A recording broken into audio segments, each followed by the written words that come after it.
Hello everyone, after doing countless research for the best setting on your Razer BlackShark V2 settings for FPS games, I've stumbled upon this options right here.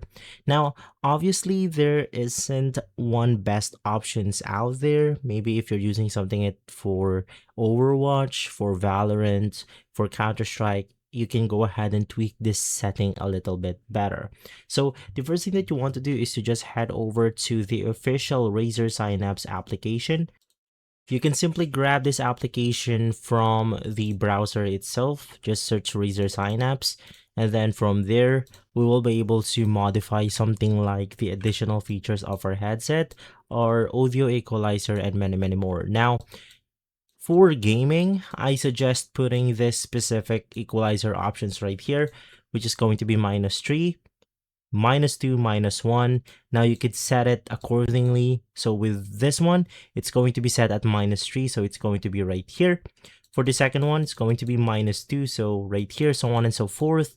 -1, 1, -1, +0, +2, +3, +3, +2, and 0. So this is the best possible gaming setting, but once again, you could modify these options the way you want to. And for something like the bass boost, I do not suggest turning that on. And even for something like voice clarity, because it won't help us much for FPS games. So this is the only thing that you actually have to prioritize.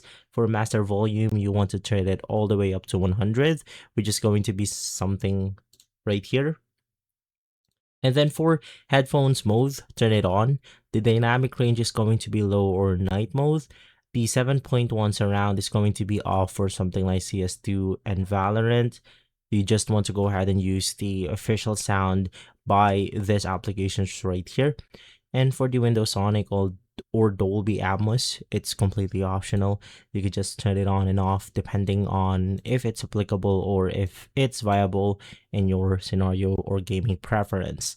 And so guys, hopefully this video has helped you a lot. If it is, subscribe and follow us for more videos like this. Thanks for watching.